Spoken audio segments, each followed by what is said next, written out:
everyone and welcome to a video released in the human created era with the number 2 in the second to last position. Quite the artificial phenomenon, I know. Anyway, I'm back from my tiny break, which means that we are going to jump right back into stories. Some of you may have expected me to release the best stories of the decade, which feels like the ultimate algorithm milking right now. I mean, how many times can you do a video covering an entire decade you lived in? 7 is the answer. But we all know that League really had a proper story for only about 2 years. Even so, 2019 was still the best year when it comes to the lore of League of Legends. So before we move into 2020, let's quickly cover 5 of the stories from 2019 you shouldn't miss out on. When I was making this list, I already knew what the top 4 stories would be, but I couldn't get the 5th one locked in. For a while I was considering one of the stories from Realms of Runeterra, but unfortunately, unless you own the book, I can't really tell you to check the stories out. On top of that, I still plan to cover the stories on this channel soon, so there will be a separate video on those. So in the end, I felt like I had to pick a story that was widely available. So at number 5, we have Senna and Lucien. Originally, I didn't hold their story that high, but knowing where Riot is pushing the Shadow Isles lore in 2020, Senna and Lucien will absolutely be essential to read. Although Senna may seem to be a fan service to all the players who played the already popular Lucien, in reality, Senna was a setup for what is about to come. The TLDR version of the story is that Lucien's father was a monster hunter from an order known as the Sentinels. Lucien always wanted to also be a sentinel, but his father always told him it was too dangerous. Eventually, when his father died, his apprentice Senna ventured back into Demacia where he lived. There Senna told his son, whom we know as Lucien, what happened and how he died fighting back the undead. After Lucien learned all the details, he pressured Senna into letting him follow her, in hopes that he would be able to finally join the Sentinels too. That's how Lucien himself became a monster hunter. But then comes the twist. As Senna and Lucien worked together, they developed a relationship and became close. During one of their missions, they delved into a hidden lab that was said to hold key information about the Black Mist. Unfortunately, that's where they met Thresh. Senna immediately wanted to bail out, while Lucien wanted to stay and finish their research. In the end, Thresh was about to capture Lucien, but Senna sacrificed herself so Lucien could escape. After this encounter, Lucien spent years in anger and despair, until he could take it no longer and he decided to face Thresh head on. In that moment, it didn't matter whether he would succeed or lose. He just didn't want to be a walking husk of a man anymore. And this is what the latest cinematic was about. During this suicidal final stand, Lucien managed to slip a shot through the mist, and he broke Thresh's lantern. This allowed Senna to escape back into the world, which takes us to the present days. Now here is why the story is so important. We got a setup for 2 future stories. First of all, Thresh didn't die. And what's worse, he likes to toy with his prey, so knowing how much Senna and Lucien dread Thresh, he will surely come back for them. Not because he would care about them. After all, to Thresh, they are just drops in the sea of tortured souls. But he's surely coming back because they are already mentally scarred, and the thought of breaking them would be amusing. Similar to what he did to Kalista and Ledros. But the main reason why this story is so important is because Riot started focusing on the Ruined King. In the follow-up story after Senna was released, we learned that Lucien and Senna are traveling around the world, digging up research and freeing souls that know anything about the infamous Ruined King. Because while Senna was imprisoned in Thresh's lantern, she learned that the Ruined King was the source of the Black Mist. And what's worse, she learned that the Ruined King is still somewhere out there. So right now, Lucien and Senna are on a mission to stop the Ruined King and the Black Mist he spawned. And here's the best part. Riot revealed 2 of their story-driven indie games. One of them is going to be a platformer about Echo, but the other one is a turn-based RPG titled The Ruined King. And you bet your launch money, that game is going to continue the story of Lucien, Senna, Thresh and the Ruined King. Number 2 on our list of stories you shouldn't miss is the story of Mordekaiser. And that's not only because Mordekaiser was so important that a historical event was named after him, but it's also because he explains what happens to you when you die. And he sets up the story of LeBlanc and the future of Noxus. Again, the TLDR version of his story is that Mordekaiser was a brutal warlord in the barbaric times. He believed that there existed gods of death that would allow only the strongest warriors to dine with them in the legendary Halls of Bones when they die. And so, Mordekaiser conquered the entire continent to prove himself worthy of the Halls of Bones. He finally died when the entire rest of Valoran banded together to push him back. But when he died, he was transported into the realm of the dead. However, he found out there were no gods or halls of bones. It was all made up stories. And so, full of anger and the feeling of being betrayed by his own faith, he wouldn't accept being stuck in an empty realm for all eternity. And instead, from the ominous whispers, he started learning how to speak the language of the dead. And he himself started whispering into the realm of the living. It took some time, but eventually, a group of mages heard his whispers, and they decided to call this mysterious spirit back into the world. Upon arrival, Mordekaiser slaughtered all the mages and he forged their souls into his new hammer. And so the reign of the Iron Revenant began, and Mordekaiser became even more bloodthirsty. He even constructed the Immortal Bastion, which was an indestructible fortress that served as the centerpiece of his empire. Inside this fortress, he protected the darkest forms of magic, weapons, and other arts that could bring mass destruction. He even imprisoned Veigar inside the Immortal Bastion, so he could torture him and learn about his dark magic. This torture is also what turned Veigar evil. The reign of the Iron Revenant finally ended when LeBlanc secretly gathered Mordekaiser's most loyal followers, and she convinced them to betray him. And together they banished Mordekaiser back into the Death Realm, with the only gateway into the realm being a magic pool deep beneath the Immortal Bastion.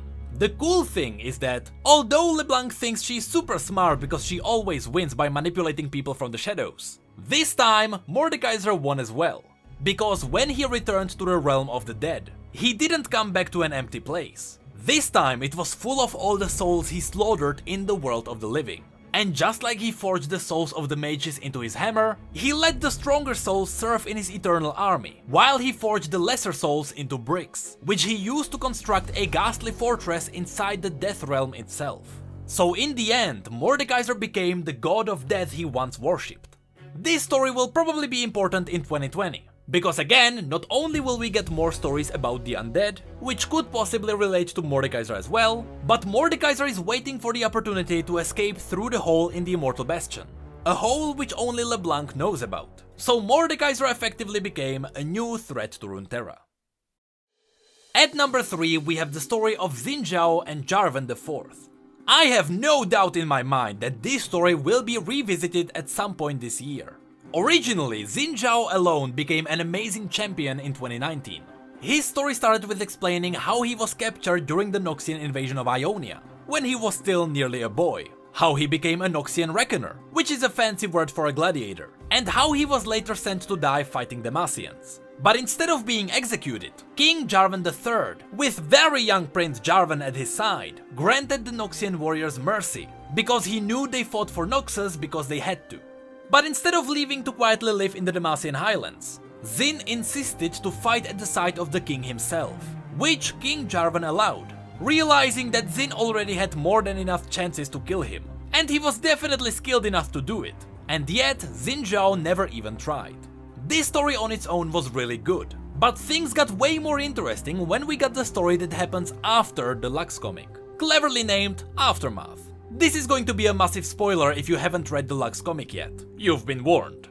So, King Jarvan III died, and Xin Zhao was supposed to be with him to protect him. But the king sent Xin away to deliver an important message that would stop the civil war of Demacia. Because of this, Jarvan IV became the king before he could get ready, and Xin Zhao became depressed, because he wasn't there to protect the king. This entire story is far too complicated to summarize it in a TLDR version, but if you read the story of Silas first, it will all instantly make sense. But the real reason why this story will be important for 2020 is because Jarvan thinks his father was killed by mages. But the story nor the comic ever show us who killed the king. We simply don't know. What we do know is that the king held sympathy for the mages. In fact, the message Xin Zhao was supposed to deliver was meant for the hands of the mage seekers. The king probably wanted them to stop hunting mages. This raises suspicions whether the king was even killed by a mage. I mean, by the time Silas arrived at the castle, the king was already dead. So it wasn't one of Silas's mages. There is the possibility that the king was killed by a Demacian who hated the mages. And by killing the king, they made sure that peace wasn't an option. What's even more peculiar is that when the comic shows the king's body, there is no blood to be found. And that comes from an artist who almost demonetized my previous videos. So I do believe it was intentional. which means that if blood wasn't spilled, the king either died from magic, which could have been used by the mage seekers who stored it in petricite, or the king was poisoned. One thing is certain, the mystery of who killed the king was left open on purpose, and it is more than likely that the story will continue in 2020. At number 2, we have a story that will directly tie into something that was confirmed to be released in 2020. When the War Mother comics were released, it became clear that Riot has bigger plans for the future of Freljord. We got the stories of Ashe and Sejuani explained, which were amazing stories on their own. But besides these, we also delved into the horrors of the Volibear. And since we know that Volibear is getting a rework in 2020, we know we will also be getting an explanation as to what the heck Volibear even is. Because, you see, Volibear isn't what you think it is. And right now, we know about 3 different forms Volibear can have. First of all, we have the White Bear Volibear. This is what the real Volibear is probably like. This is the demigod who fought Ornn and toppled his mountain. Then we have the Volibear. This version was shown in the War Mother comic. Here, the Volibear is a creepy storm of wild spirits that consumes the life around the lands of the Ursine tribe. And finally, there is the avatar of the Volibear. This one was shown in the story everyone should read. Definitely one of the best ones of 2019. A story called Silence for the Damned, featuring Udyr, Sejuani, and the Volibear. In this story, Udyr traveled with Sejuani to negotiate with the Ursine tribe, which is a tribe of shamans who worship the primal god known as the Volibear. But for some reason, the Volibear they worship is a mind-breaking creature that urges them to sacrifice newborn and commit blood rituals. And in the story, this version of Volibear was described as something that resembled a bear, but when its skin was damaged, it melted off of its skeleton like a black tar, and it revealed dozens of eyes in its malformed skull. It is very much not the wise but feral thunder god of the mountains we know.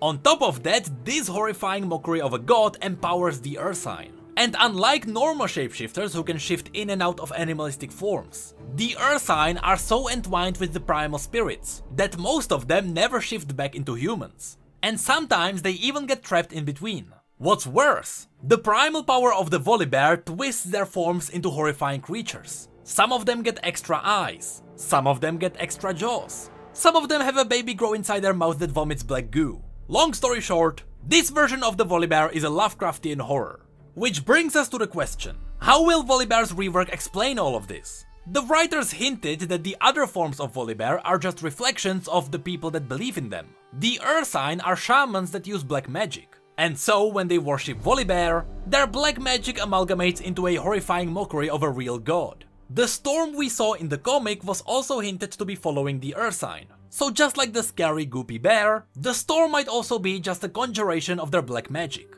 What we do know is that the Great White Bear, also known as the real Volibear, is still real. And Riot said that once we learn his point of view of the story, we might learn that Volibear isn't as feral as we think, and he might actually have good motives for his actions. But more on that later this year. And finally we got to the essential story that will not only drive the lore of 2020 forward, but in my opinion it was also the best story of 2019. And funnily enough, it was the first story of the year as well. Of course I'm talking about the story of Silas. When Silas was first revealed, I wasn't really excited for him, but the more I delved into his story, the more I realized how much world building there was. Not only did Silas go back and explain the hatred Demacia holds towards mages in more detail, but his story also changed the present region of Demacia. It explained the bonds between Lux and Garen. It revealed that everyone in the Crown Guard family knows that Lux is a mage, including Garen. It explained where Lux got her staff. It introduced an order known as the Mage Seekers, which are now a pivotal part of Demacia. It introduced a new region next to Demacia known as the Arbormark. It introduced a new character known as Cytheria of Cloudfield who's becoming important. It set up a new mystery regarding the creation of Galio, and some possible links to Swain's demon.